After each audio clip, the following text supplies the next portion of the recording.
इस वक्त मेरी मौजूदगी जंतर मंतर पर है और यहाँ पर योगिता भयाना पहुँची हुई हैं। सोशल एक्टिविस्ट हैं, महिलाओं के लिए, छोटी बच्चियों के लिए बहुत काम करती हैं। योगिता जी, बच्चे पिछले कई दिनों से धरने पर बैठे हैं लेकिन सरकार नहीं सुन रही है। आज मंच से भी कहा गया कि धर्मेंद्र प्रधान के इस्तीफे से कम पर कुछ मंजूर नहीं होगा।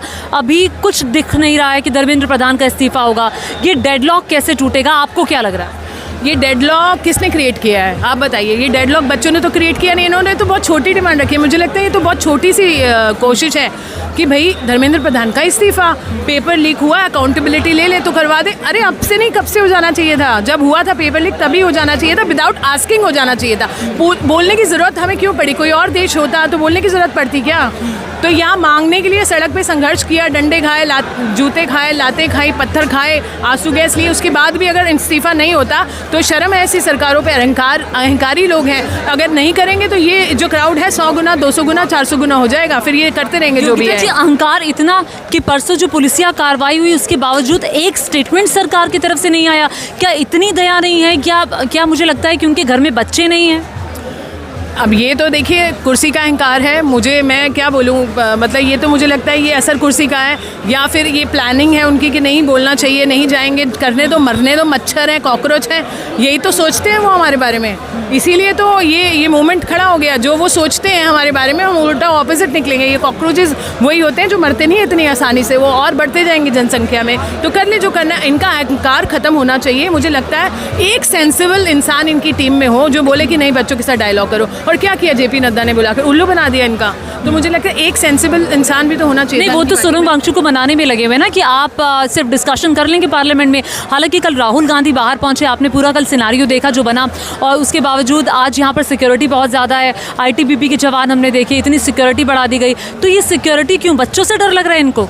आप खुद देख लीजिए, बच्चों से डर गए तो आप सोचिए क्या इनके अंदर चल रहा है। इनको ये लग रहा है कि मल्टीप्लाई हो रहे हैं, तब जाके इन्होंने थोड़ी बहुत जो बातचीत शुरू करी है। और अभी भी समय है कि इनको संभल जाना चाहिए। इनको अभी भी इस्तीफ़ा ले लेना चाहिए लीस्ट। ये तो बहुत कम है, इस्तीफ़ा मांग रहे हैं धर्मेंद्र प्रधान का, प्रधानमंत्री का तो इस्तीफ़ा मांगना शुरू किया है। हाँ। तो I think it's a very big issue. और बहुत सारे मुद्दे हैं, जैसे हमारे महिलाओं। धर्मेंद्र प्रधान का ना एक पोस्ट आता है, उसमें वो राहुल गांधी को बोल रहे हैं। मतलब मुझे लग रहा है कि आप बच्चों के बारे में कुछ नहीं बोल रहे, आप लीडर ऑफ ऑपोजिशन के बारे में बोल रहे हैं। सब टाइम है, सब करने का टाइम है। तंग व्यंग कहते हैं ना, जिसे कसने का टाइम है। बट ये बच्चों की समस्याओं को सुन ले, धर्मेंद्र प्रधान की हिम्मत है यहाँ आ जाए, वो नहीं आएंगे। बात तो कर लें, इतने बच्चों ने सुसाइड कर लिया, वो तो कर लें। आई मीन दिस शोज़ कि कितना इनका चेहरा कितना भयंकर है इन लोग का। इनको फ़र्क नहीं पड़ता, इन्हें लग रहा है बोल रहे हैं। बट अब इनके ये थोड़े से हिले हुए हैं, इनको अंदर से तो पता है। देखिए कल वहाँ पर पार्लियामेंट के अंदर इन्हें डर लग रहा था, सोचिए।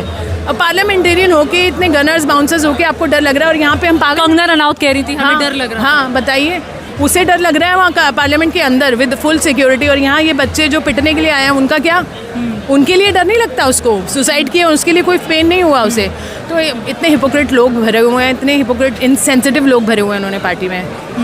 तो अब आपको क्या लग रहा है कि ये प्रोटेस्ट अभी जारी रहेगा, बहुत लंबा चलने वाला है? आपको लगता है क्योंकि जिस तरह की सरकार है, और जैसा कि राजनाथ सिंह ने कई बार कहा कि इस सरकार में इस्तीफे नहीं होते, और जो सिचुएशन अभी दिखाई दे रही है, इसका फ्यूचर आपको क्या दिखाई दे रहा है? मुझे यही फ्यूचर दिखाई दे रहा है। ये मल्टीप्लाई होते जाएंगे कॉकरोचेस, अगर ये इस्तीफा नहीं देगा। और अगर इस्तीफा दे दिया तो ठीक है, पर लगता है इस्तीफा होगा। हाँ, होना चाहिए। मुझे लगता है, उम्मीद है होना चाहिए, क्योंकि अभी ये थोड़े से हिले हुए हैं, काँप गए हैं ये थोड़ा सा।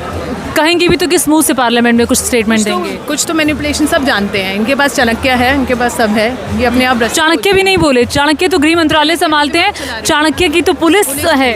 हाँ, तो कोई ना कोई, अभी ने कल की बात तो इनकी और बहुत ज़्यादा थू हो रही है।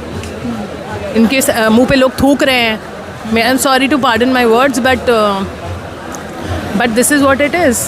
और इन्होंने तो उल्टा करना चाहा, और इनके ऊपर तो अब उल्टा ज़्यादा लोग आ रहे हैं। ज़्यादा यहाँ मन से आज आपने क्या बोला? मैंने मन से सिस्टम की सफाई, वोट की चोट, ये सब लोगों को आग्रह किया कि बहुत हो गया, कि अब इनसे भीख नहीं मांगनी है, इनको हटा देना है। अब आपकी कैंपेनिंग में स्टूडेंट्स भी आएंगे, आप उनको भी शामिल करेंगे? बिल्कुल ज़रूरी है कि हम चाहते हैं कि पॉलिटिकल रिफॉर्म्स हो, लोगों में जागरूकता हो, किस तरह के लोगों को चुनना है। हमारी भी तो अकाउंटेबिलिटी। लेकिन आपको लगता है कि इस प्रोटेस्ट का फ़ायदा ये हुआ है कि लोगों ने सोचना शुरू किया? हाँ, जागृत हुए हैं लोग। ये सबसे बड़ा एक मुझे लगता है बहुत बड़ा एक मिसाल बना है कि मुझे उन लोगों से भी उम्मीद नहीं थी जो कभी घर से निकले भी हैं, वो भी आ रहे हैं यहाँ पर। मतलब महिलाएं आ रही हैं जो हाउसवाइफ हैं। हाँ नहीं, ऐसे ऐसे लोग भी निकल के आ रहे हैं जो टोटल अंधभक्त थे। बहुत बहुत शुक्रिया मुझसे बात करने के लिए। तो योगिता भयाना को आप सुन रहे थे। योगिता भयाना जो कि एक सोशल एक्टिविस्ट हैं, छोटी बच्चियों के लिए काम करती हैं, महिलाओं के लिए काम करती हैं और आज स्टूडेंट्स को मंच से संबोधित करने आई थी।